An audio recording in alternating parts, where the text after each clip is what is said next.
अब ध्यान दो बच्चों, अगला बीमारी क्या है जानते हो कि एस्केरियासिस। आप समझ रहे हैं एस्केरियासिस, अरे ध्यान दो, देख लीजिए एस्केरियासिस। अब ये कौन सा बीमारी है जानते हो? एस्केरियासिस जानते हो कि ये बच्चों हेलमिंथ से फैलता है। हेलमिंथ तुम लोग जानते होंगे, प्लेटी हेलमिंथिन एस्केलमिंथिन। तो आप याद रखना कि जो एस्केलमिंथिन होता है इसको राउंड वर्म कहते हैं, उसी ग्रुप में आते हैं क्या कहते हैं एस्केरियासिस वाला पैरासाइट, हम तो समझना जिसको कहते हैं एस्केरियासिस। तो अब ये एस्केरियासिस जानते हो एक प्रकार का हेलमिंथ है, एक प्रकार का क्या हेलमिंथ है, इसको तुम राउंड वर्म भी बोल सकते हो। क्या बोल सकते हो? राउंड वर्म बोल सकते हो। याद रखना राउंड वर्म वाले ग्रुप से आता है। देख लीजिए, अब याद रखना बच्चों, इसका जो रिस्पॉन्सिबल है, इसका जो जिम्मेदार हेलमिंथ है, देख लीजिए वो क्या है? एस्केरिस। याद रखना वो क्या है? एस्केरिस है, याद एस्केरिस। अब ये बीमारी में देखिए, इस बीमारी में होता क्या? ऐसे सिम्टम अगर आपके बॉडी में दिखाई दे तो समझ लेना इस बीमारी का शिकार हम हो चुके हैं। याद रखना तो एस्केरिस देख लीजिए, तो जिसको हम लोग क्या कहते हैं, एक प्रकार का क्या है? राउंड वर्म है। क्या है? राउंड वर्म है। याद रखना है, हाँ याद रखना है। एस्केरिस इसके लिए आपका रिस्पॉन्सिबल हेलमिंथ कौन सा है? एस्केरिस। बॉडी पे क्या इफेक्ट होगा सर इससे? बॉडी पे क्या इफेक्ट होगा? अभी तो सिम्टम बता दिए, तो अब बताते देखिए आप इस बीमारी का सिम्टम क्या क्या आएगा, इस बीमारी का सिम्टम क्या क्या आएगा ध्यान से समझना है। पहला वाला बात याद रखना, इंटरनल ब्लीडिंग होगा, मतलब आपके बॉडी के अंदर में खून निकलेगा, है ना? देख लीजिए इंटरनल क्या होगा? इंटरनल ब्लीडिंग होगा, इंटरनल ब्लीडिंग होगा। देख लीजिए इंटरनल ब्लीडिंग होगा। और दूसरा वाला बात याद रखना है, आपका मसल में ना दर्द होगा, गोश्त में आपका दर्द उत्पन्न हो जाएगा, दर्द लगेगा, है ना रे? आपका मस्कुलर पेन, बहुत सारे इंसान को होता है क्या कुछ मसल में दर्द होता है, बहुत रगड़ता है, बहुत रगड़ता है बच्चों। देखिए मसल में जब भी बहुत सारा दर्द होता है, देखिए इस बीमारी में आपको मस्कुलर पेन होगा। क्या होगा? मस्कुलर पेन होगा, याद रखना। हाँ, तो आपको मस्कुलर पेन होगा और इसके बाद क्या होगा जानते हो? मस्कुलर पेन और थोड़ा थोड़ा फीवर आएगा। फीवर आएगा और साथ में चिल, देखिए साथ में क्या होगा? चिल होगा। हाँ थोड़ा सा ठंड होगा, देखिए फीवर बुखार होता है, देख लीजिए। हाँ, और अगर कोई ज्यादा अवस्था में ज्यादा अमाउंट रहा इस पैरासाइट का, तो तुम्हारा जो इंटेस्टिनल पैसेज है ना, पैसेज रास्ता, वो ब्लॉक हो जाएगा। क्या हो जाएगा? ब्लॉक हो जाएगा, आगे जाना बंद हो जाएगा। सोचो कितना तगड़ा बीमारी है। हाँ, बिल्कुल याद रखना है। और इसमें क्या होता है? Blockage of intestinal passage. याद रखना, इंटेस्टिनल पैसेज ब्लॉक हो गया ना, बाहर नहीं निकल सकेगा बच्चे। बहुत सारे इंसान होता है ना, उसका यही कमरे आता है, सर हमारा बहुत दिन से टैलेंट नहीं हुआ, बहुत दिन से हमारा क्या कहते हैं पेट में भूख लगता ही नहीं, आगे खाना पड़ता ही नहीं है, जानते हो? बहुत सारे सब ऐसे कंडीशन में रहा, ऐसा इंजेक्शन मारता ना डॉक्टर, थोड़ा दवा के सब निकल जाता है। Blockage of intestine passage. अरे हमारे द्वारा सर का कहानी बताए थे ना, उसी टाइम में हमारे सर ने डॉक्टर बनने का सपना ही छोड़ दिया, मास्टर बन गए। हाँ, इंडस्ट्रियल पेशेंट ब्लॉक कर जाएगा बच्चे, जब ब्लॉक मोबाइल वाला ब्लॉक कीजिए तो वो जाम हो जाएगा। हाँ, समझना भूल जाएगा, देख लीजिए। हाँ, तो समझना बच्चों, इसमें जो एफेक्टेड ऑर्गन होता है वो आपका इंटेस्टाइन होता है, स्मॉल इंटेस्टाइन और लार्ज इंटेस्टाइन। याद रखना, इसमें जो एफेक्टेड ऑर्गन होगा, देख लीजिए इसमें जो एफेक्टेड ऑर्गन होगा तो वो आपका इंटेस्टाइन होता है। ये एक प्रकार का इंटेस्टिनल पैरासाइट है। हाँ, याद रखना है, इंटेस्टिनल पैरासाइट है, इंटेस्टाइन इसमें अफेक्ट होता है, इस बात को याद रखना। अब बोलोगे सर ये बीमारी फैलता कैसे है? बिल्कुल सेम टू सेम इस प्रकार से बताए थे वो ऊपर वाला हमारा इंटरनिवा हिस्टोलैटिका वाला, मतलब जैसे अमीबिक डिसेंट्री वाला बताए थे कि नहीं, बिल्कुल वही मेथड का ये भी यूज करता है। देख लीजिए, अब तुम लोग को बताते हैं मोड ऑफ ट्रांसफर, कि ट्रांसफर होने का तरीका क्या। ट्रांसफर दूसरों के बॉडी में। हाँ, दूसरे के बॉडी में एक अफेक्टेड इंसान से एक हेल्दी इंसान में कैसे जाता है। हाँ, इन सब बात को याद रखना। जानते हो बच्चों, जैसे ही अगर कोई अफेक्टेड पर्सन जा करके फैसल मैटर निकालता है और उस फैसल मैटर में क्या होता है, इस पैरासाइट का अंडा निकल जाता है। पैरासाइट जानते हो अंडे में अंडा देता है ना रे, और जा करके उसके फैसल मैटर के साथ बाहर निकल जाएगा। और बाहर में अगर वो पानी में रहेगा तो पानी प्रदूषित करेगा, और मिट्टी में रहेगा तो सॉइल पोल्यूशन करेगा, जहाँ भी रहेगा उसको पोल्यूशन करेगा, एयर पोल्यूशन कर देगा, आपका सॉइल पोल्यूशन कर देगा, वाटर पोल्यूशन कर देगा।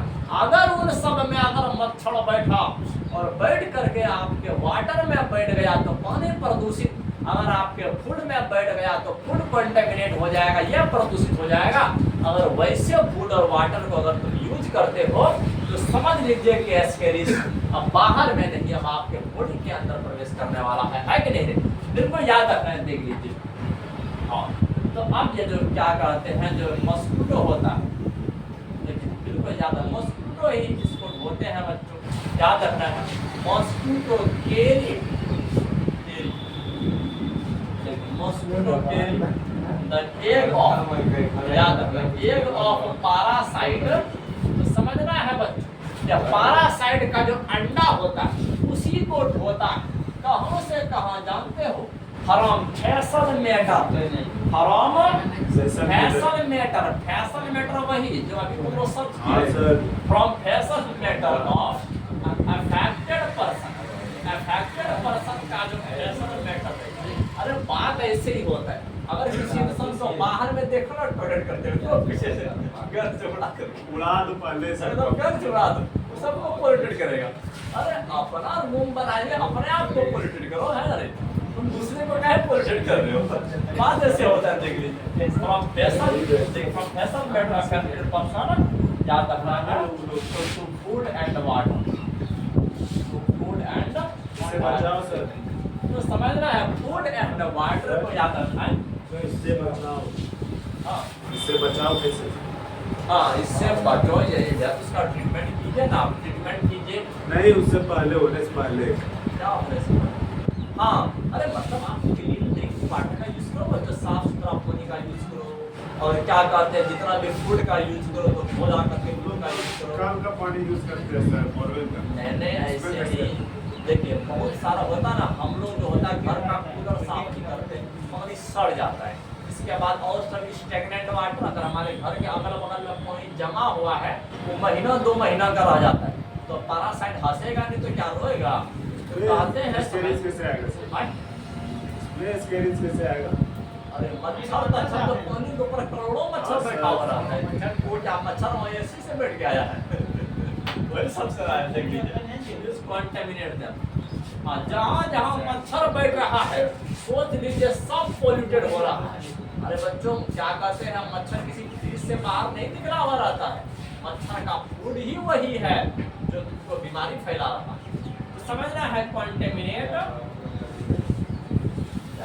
देखिए मतलब उन सबको फूड और वाटर को कंटेमिनेट करते हैं। और ऐसे पानी को अगर तुम यूज कर रहे हो और ऐसे फूड या फूड के प्रोडक्ट को यूज कर रहे हो तो समझ लीजिए बच्चों, ऐसी बीमारी का शिकार तुम हो जाओगे। हाँ, एकदम धो धा कर दिखाएंगे। तो चलो अब इसके बाद जानते हो, ये तो था आपका राउंड वर्म था। अब बताते हैं फाइलेरियल वर्म। याद रखना, पहले थोड़ा सा स्पेस बचाओ, इसमें भर देते हैं, फिर अगला वीडियो में फिर शुरू करेंगे। थोड़ा सा ठीक है सर, देख लीजिए। तो समय ना, हाँ, तो अब हम लोग जानेंगे बच्चों एक तगड़ा बीमारी जो फाइलेरिया से फैलता है। किससे? फाइलेरिया से। आप लोग जानते हो एलिफेंटियासिस का नाम सुने? आजकल वो हाथी पांव वाला बीमारी, उसका फोटो देखो भैया, फोटो देखो, ये है हमारे एलिफेंटियासिस का बीमारी, है ना रे? आज हम देख करके हालत इसका टेबली देखो बस, ये कुछ निकल जाएगा। हाँ, वो सब स्कूल दौड़ा ना हमारे सरकारी कर्मचारी, स्कूल में जाके हर बच्चे को क्या कहते हैं वो सचेत कर रहा है, बच्चे लोग ऐसे यूज करो, वैसे यूज करो, अपने अगल बगल में DDT का यूज करो। देख लीजिए, अब ये समझ रहे, अब ये जो आपका फाइलेरियल वाला बीमारी है जिसका नाम है, अरे यहाँ खोपड़ी लगवाना रे, अपना रामायण चलाते, देखिए एलिफेंटियासिस को समझ रहा है। एफएनटीएसिस याद रखना है। इसका एक फाइलेरियल वर्म होता है, देख लीजिए बच्चों। अरे यहाँ ध्यान दो, फाइलेरियल वर्म आपको देखिए बताते हैं फाइलेरियल वर्म कौन सा है, ध्यान समझना है। फाइलेरियल वर्म कौन सा याद रखना है, उचेरेरिया। कौन सा बच्चों, उचेरेरिया याद रखना है। उचेरेरिया ये फाइलेरिया का नाम है, वो जिसके चलते बीमारी होता है। हाँ याद रखना, उचेरेरिया। उचेरेरिया देख लीजिए बच्चों। अब ये उचेरेरिया जो होता है इसका दो स्पीशीज है, याद रखना है। उचेरेरिया बैनक्रॉफ्टी, अरे बच्चों याद है तो देख लीजिए। उचेरेरिया बैनक्रॉफ्टी समझना है बात। पहला है उचेरेरिया बैनक्रॉफ्टी और दूसरा है उचेरेरिया मेलई। दूसरा है उचेरेरिया मेलई, इनको याद रखना है। अब यही दोनों स्पीशीज जो होता है, हाँ तो बैनक्रॉफ्टी याद रखना है। अब यही दोनों पैरासाइट क्या करते हैं, आपका हाथी पांव वाला बीमारी फैलाते हैं। अब थोड़ा सा एक बार और बता देते हैं, देखिए आखिर ये जानते हो ये दोनों जो हमारा फाइलेरिया है, इंसान का जो लिम्फ होता है ना, लिम्फ समझ जिसको तुम लसिका बोलते हो, जो लसिका का जो नली होता है ना, वहां पर जाकर अगर यह पैरासाइट लंबा समय तक रह गया तो क्रोनिक वाला बीमारी, लंबा समय तक रहने वाला बीमारी, कौन सा, इन्फ्लेमेशन वाला, मतलब आपका टेंगरी खुला हुआ लंबा समय तक रह जाएगा, याद रखना है। इसमें गेनिटल ऑर्गन भी अफेक्टेड रहता है, आपका हाइड्रोसिस भी बढ़ जाएगा। तो समय अगला वीडियो में बात करेंगे।